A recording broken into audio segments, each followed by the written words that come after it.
हाय दोस्तों, कैसे हैं आप सब। चलिए, उम्मीद करते हैं कि आपकी नज़र देश दुनिया के हर घटनाओं पर होगी। और जी, हम लोग बात करने जा रहे हैं मच सेलिब्रेटेड, मच डिबेटेड जो है Jawaharlal Nehru student union election 2025 का। दोस्तों, बहुत मशक्क़त के बाद निश्चित तौर पर मैं ये कहना चाहूँगा कि बहुत सारी कंस्पिरेसी थ्योरीज हैं जिसमें ये कही जा रही थीं या कही जा रही हैं, और काफ़ी हद तक वो सच भी है कि यूनिवर्सिटी प्रशासन, जवाहरलाल नेहरू यूनिवर्सिटी एडमिनिस्ट्रेशन जो है वो चुनाव नहीं कराना चाहता था। वो बहुत सारे ग्राउंड पर, खास करके लीगल ग्राउंड पर कि केस पेंडिंग है दिल्ली हाई कोर्ट में, उस ग्राउंड को बना करके जो है ये कोशिश की जा रही थी कि यूनियन इलेक्शन ना हो पाए, राइट। और इसमें ये भी आरोप लगाया जा रहा था जो खास करके वामपंथी पार्टियां हैं, या आप कहें कि वैसी पार्टियां हैं जो सेंट्रल गवर्नमेंट जो अभी की है उसके जो विरोधी दल हैं उनसे अलाइंड, या उनसे उनके जो रिप्रेजेंटेटिव स्टूडेंट ऑर्गेनाइजेशंस हैं, मास ऑर्गेनाइजेशंस हैं, उनका आरोप ये था कि जो भारतीय जनता पार्टी की विंग जो है, आरएसएस की जो विंग है, और अखिल भारतीय विद्यार्थी परिषद, वो नहीं चाहता है कि इलेक्शन हो। और इस तरह की 50 तरह की बातें कैंपस में चल रही थी, और काफ़ी हद तक ये बातें सही भी हैं कि यूनिवर्सिटी एडमिनिस्ट्रेशन इंक्लाइंड नहीं था टाइम पर इलेक्शन कराने का। लेकिन फाइनली लोगों ने प्रोटेस्ट किया, लगातार डीओएस को का घेराव किया। अल्टीमेटली उनके लगातार प्रोटेस्ट की वजह से, उनके प्रेशर की वजह से, दबाव की वजह से अल्टीमेटली इलेक्शन का डेट अनाउंस हुआ। इलेक्शन कमीशन गठित हुई जो कि स्टूडेंट लेड होती है। ये अपने आप में बहुत बड़ी बात है कि जो इलेक्शन कमीशन बनता है, यहाँ जो इलेक्शन कराता है, वो स्टूडेंट्स को स्टूडेंट्स उसमें शामिल होते हैं। स्टूडेंट लेड, स्टूडेंट कंस्टिट्यूटेड जो है वो बॉडी होती है, और वही इलेक्शन कंडक्ट कराता है। फाइनली कल 25 आप अप्रैल 2025 को ये चुनाव संपन्न हुआ।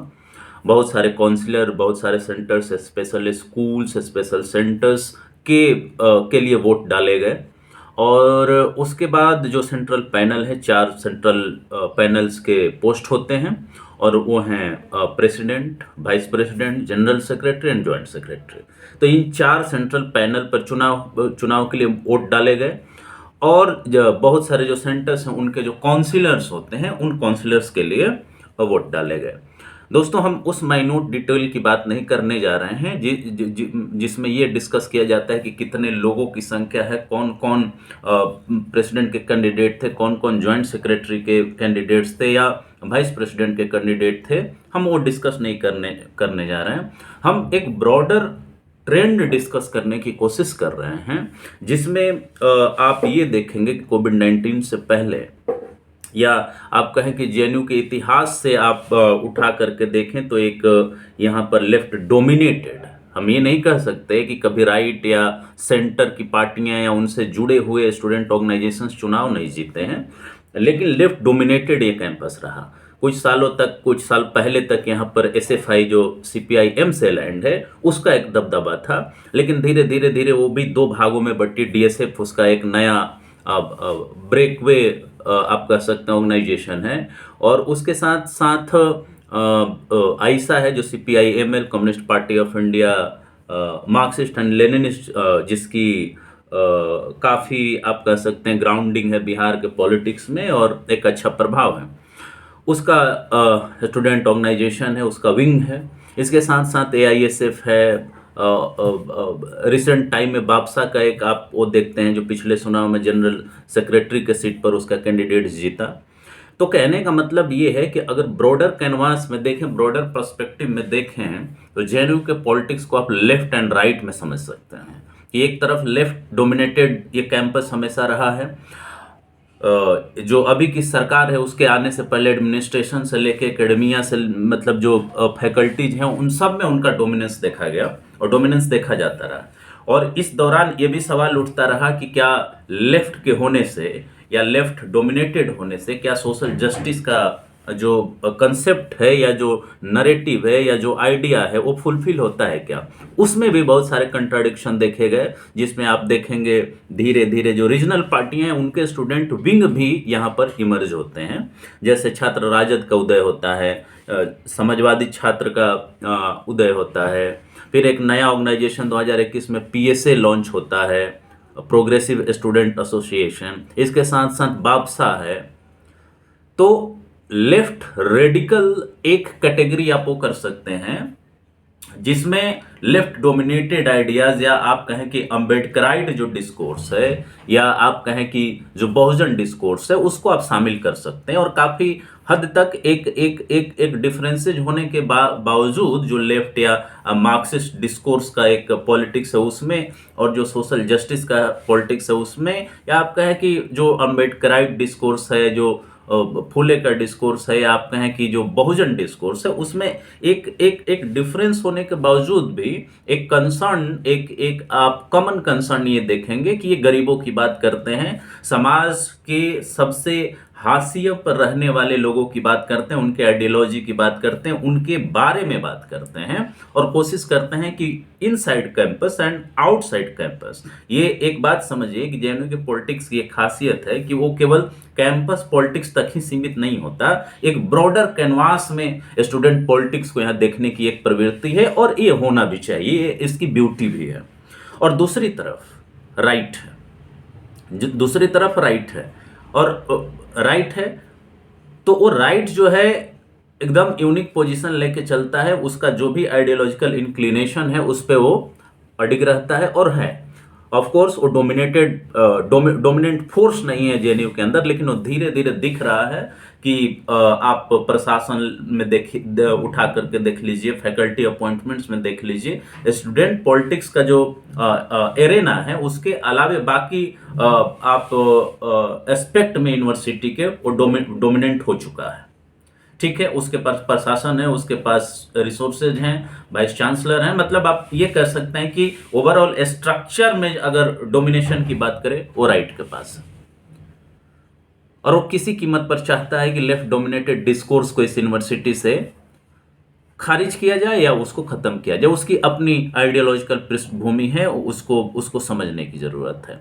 अब बात ये आती है कि आखिर ये चर्चा क्यों?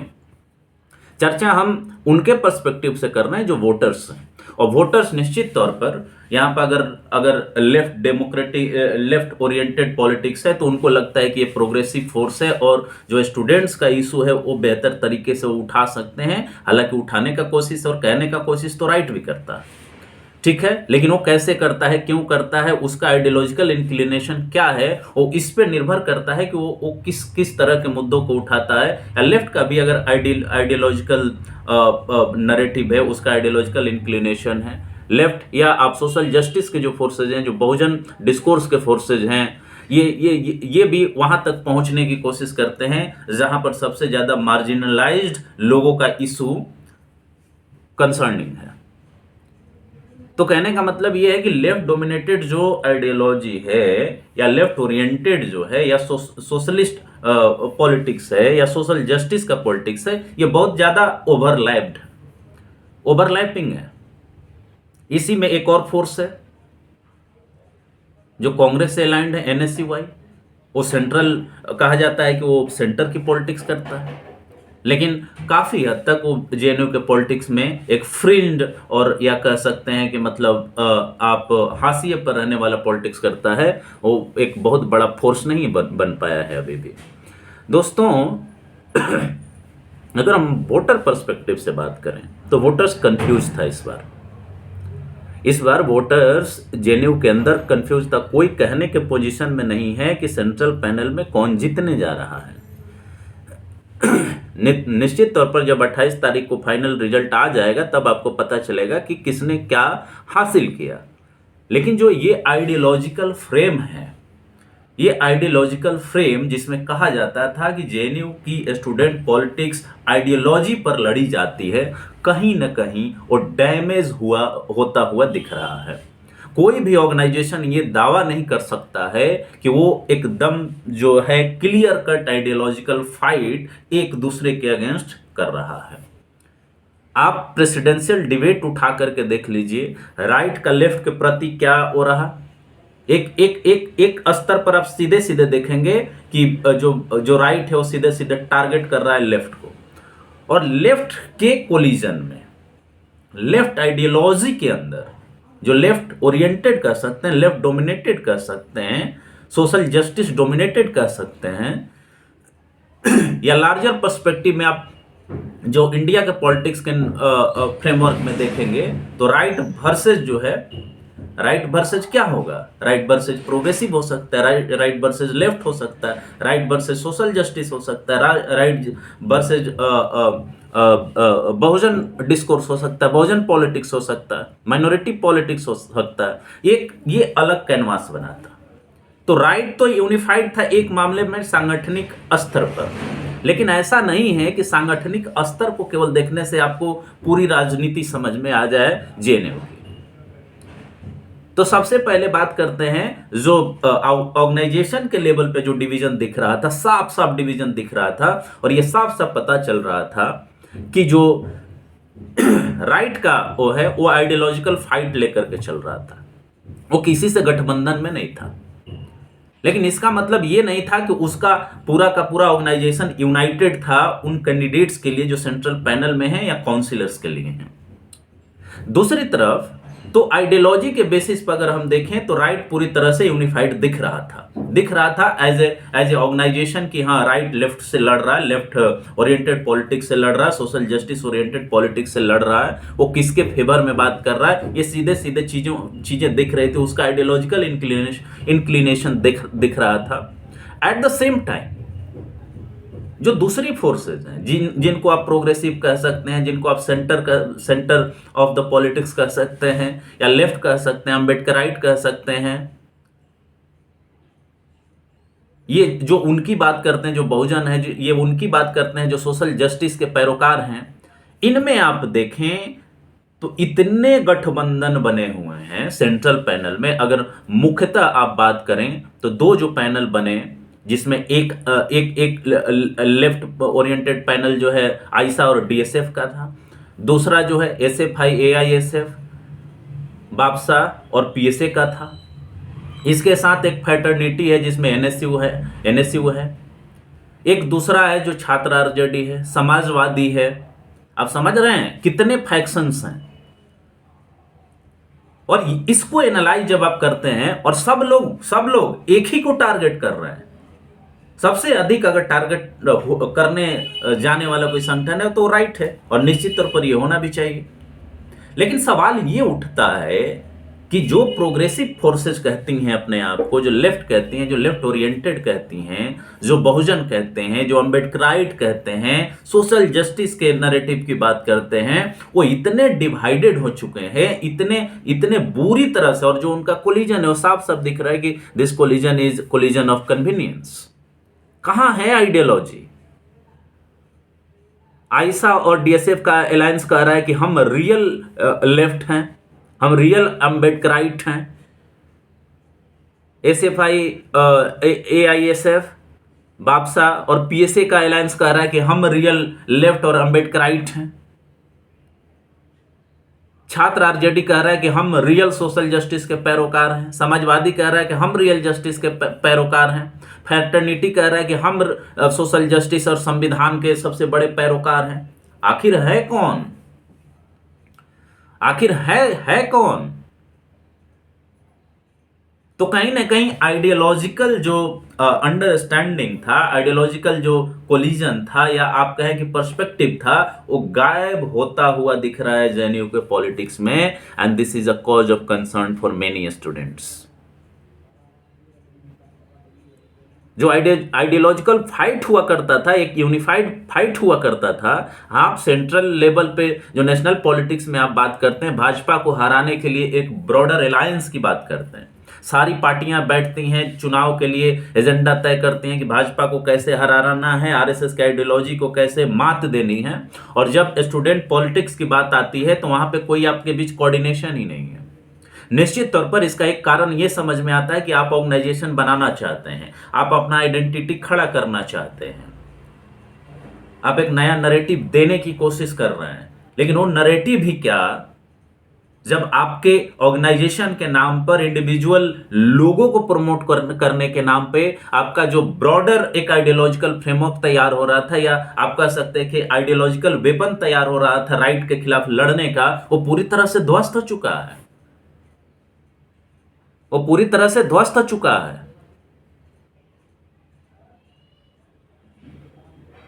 लोग कंफ्यूजन में है, वोटर्स कंफ्यूजन में है।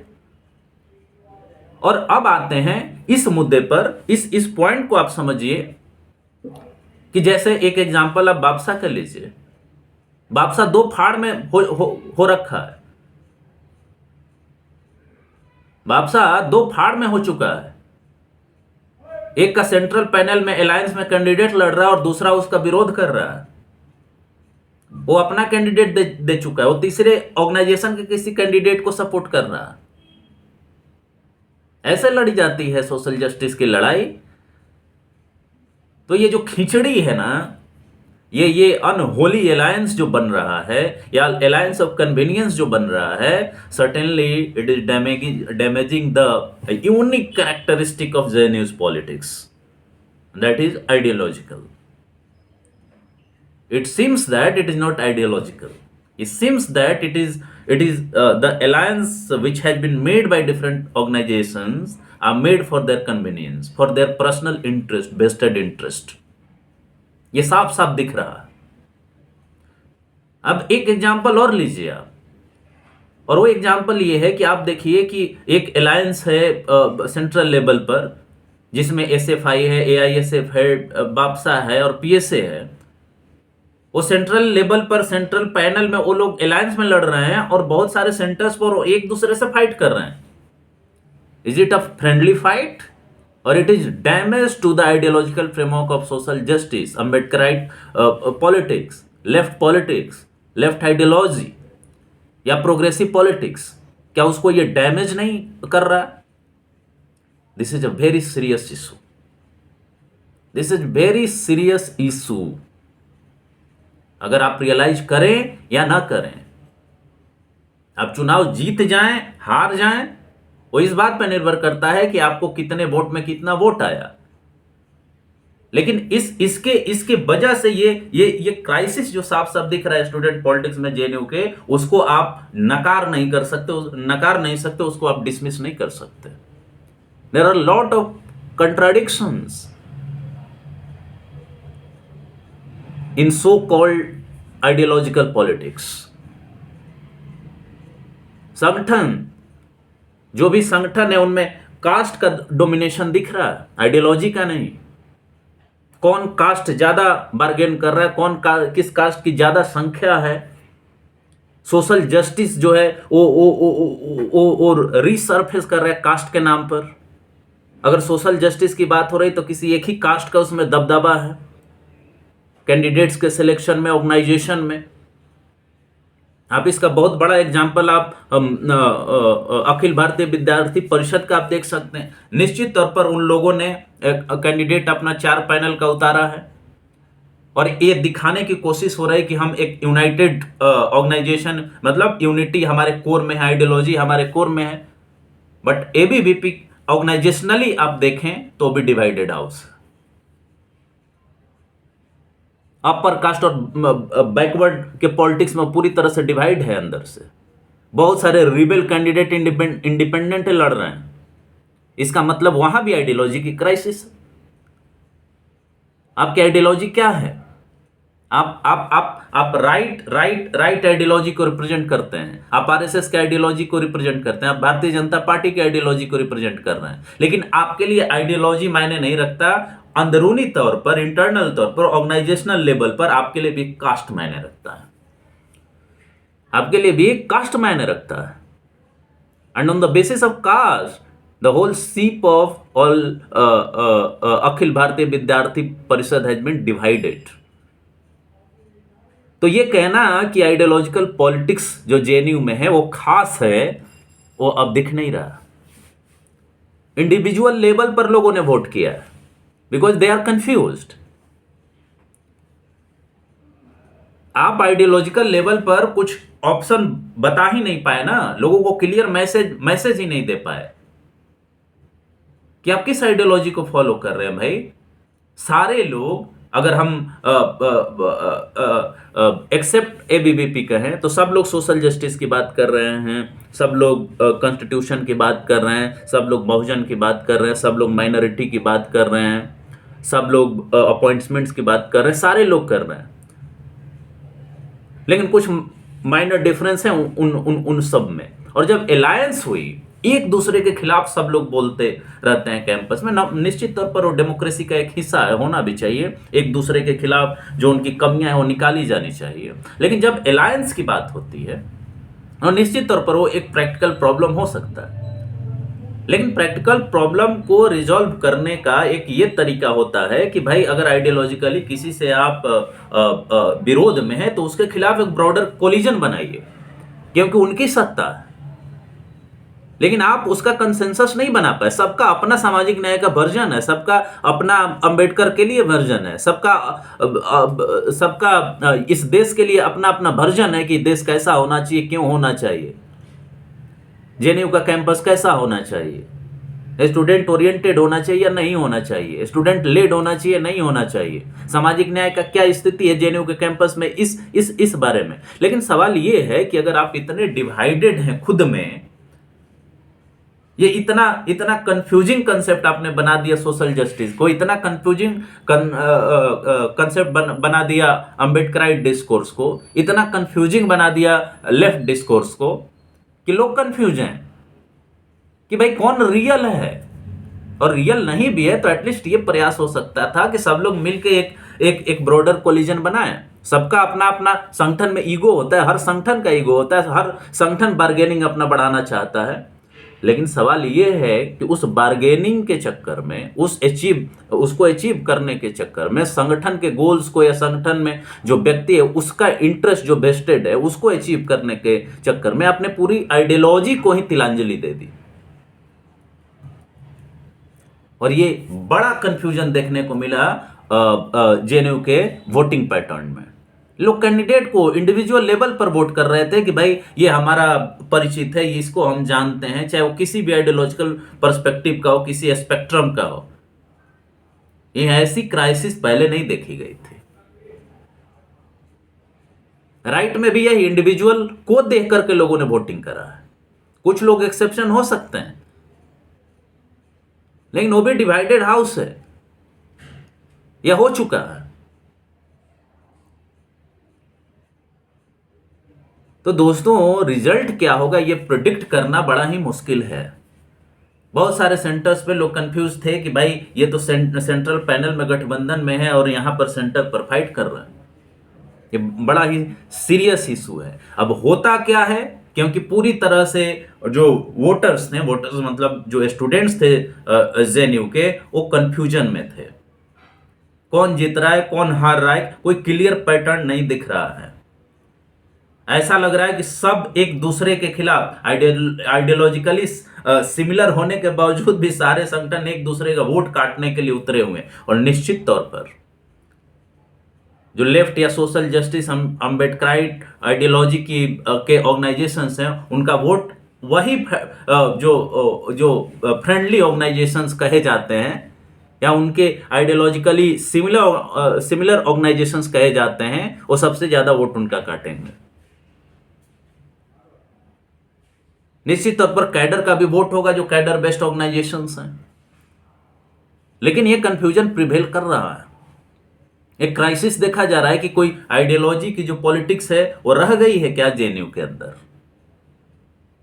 निश्चित तौर पर ये प्रोग्रेसिव एक कैंपस है, जहां पे इसको आप डेमोक्रेसी के रूप में भी ले सकते हैं कि बहुत सारे ऑर्गेनाइजेशन हैं, सबका अपना आइडियोलॉजी है, सब कोई एग्जिस्ट करता है। ये एक जगह सही है, लेकिन एक लेवल के बाद इतना डिवीजन हो जाना आपके आइडियोलॉजिकल फ्रेमवर्क पर ही सवाल उठाता है।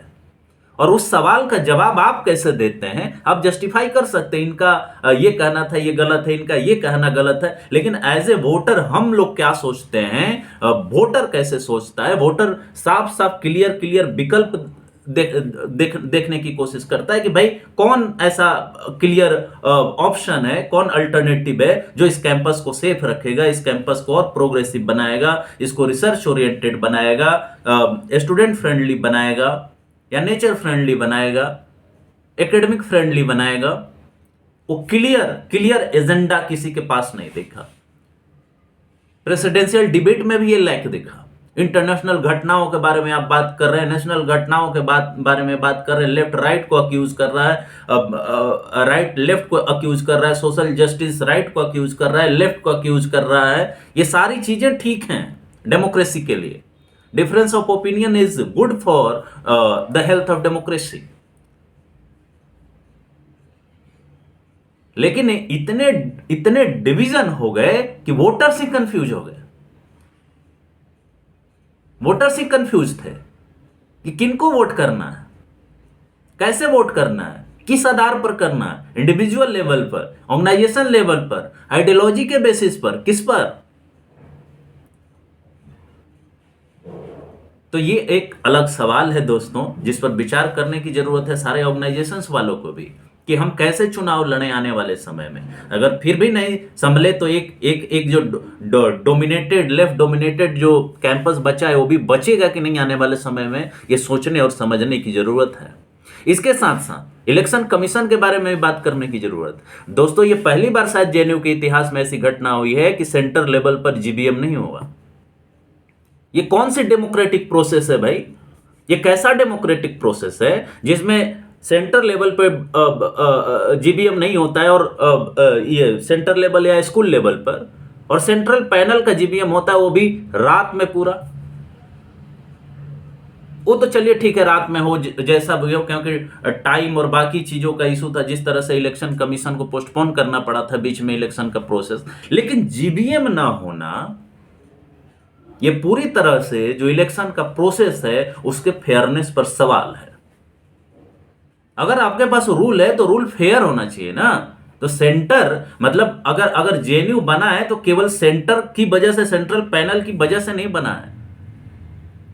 बहुत सारे सेंटर्स और स्कूल्स मिलकर के जेएनयू को बनाते हैं, और वहां पर जीबीएम नहीं हुआ। क्या हम किस आधार पर कैंडिडेट का चुनाव करें और वोट दें कि ये कैंडिडेट अच्छा है? केवल इसलिए कि किसी संगठन ने उतारा है, इसलिए कि हम उसका चेहरा देख रहे हैं? What is the parameter? This is the serious violation of JNU issue election process। ये फेयर नहीं है, ये हमारा मानना है कि ये फेयर नहीं है। ये बहुत बड़ा सवाल है जो उठना चाहिए। ये अनफॉर्चुनेट है, दुर्भाग्यपूर्ण है कि जो संगठन कहता है, जो संस्था कहती है कि हम चुनाव बड़ी फेयर तरीके से कराते हैं, और वहां स्टूडेंट्स को, वोटर्स को मौका ही नहीं मिला जीबीएम में बात रखने का, सवाल पूछने का कैंडिडेट से, उसका क्या एजेंडा है, क्या मैनिफेस्टो है। वन साइडेड आपने मैनिफेस्टो दे दिया और हमने पढ़ लिया और हम वोट कर दें। ये डेमोक्रेटिक प्रोसेस नहीं है। This is not a democratic process. It is the violation of democratic process. It is the violation of democracy itself. ये समझने की जरूरत है, ये सोचने की जरूरत है। बहुत ही सीरियस मामला है। कोई डिबेट नहीं, कोई डिस्कशन नहीं, nothing. And you are saying that this is the vibrant process of democracy in JNU election. तो ये इसी को समझने की जरूरत है, जानने की जरूरत है, और इस पे आगे से ऐसा मिस्टेक ना हो, ये सोचने की जरूरत है। तो दोस्तों, जो हमको सामने सामने दिख रहा था इस इलेक्शन में पार्टिसिपेट करने के बाद, वोटिंग करने के बाद, इस प्रोसेस को ऑब्जर्व करने के बाद, कि एक साफ साफ क्राइसिस दिख रही है। और आने वाले समय में अगर इस क्राइसिस को नहीं ब्रिज किया गया तो जो जेएनयू की आइडेंटिटी है पॉलिटिक्स की, वो खतरे में पड़ जाएगी। इलेक्शन कमीशन को भी समझने की जरूरत है कि आप जीबीएम को बाईपास कर रहे हैं, और अगर जीबीएम को बाईपास कर रहे हैं, केवल सेंट्रलाइज करने की कोशिश कर रहे हैं पूरे प्रोसेस को, तो ये शायद जेएनयू के स्टूडेंट यूनियन इलेक्शन के स्पिरिट को मारना है, डेमोक्रेटिक प्रोसेस को मारना है। ये फेयर प्रोसेस नहीं आप बना रहे हैं। जो प्रेसिडेंट आप सेट कर रहे हैं, that is anti democratic, anti fairness, anti rule of law. तो धन्यवाद दोस्तों, आप अपना विचार दें और निश्चित तौर पर इलेक्शन के बाद, ये इलेक्शन से पहले का एनालिसिस है, इलेक्शन के बाद जो एनालिसिस करेंगे वो और ही जबरदस्त होने वाला है। उस एनालिसिस को भी जरूर सुनिएगा कि आखिर ऐसा रिजल्ट क्यों हुआ। जो हमने बोला कि कंफ्यूजन था, आखिर जो रिजल्ट आएगा तब पता चलेगा कि आखिर ऐसा ही रिजल्ट क्यों आया। उस एनालिसिस को हम करेंगे रिजल्ट आने के बाद, 28 के बाद, और उस वीडियो को भी आप जरूर देखिए। तब तक के लिए नमस्कार, धन्यवाद, जय हिंद, जय भारत, जय संविधान। Thank you.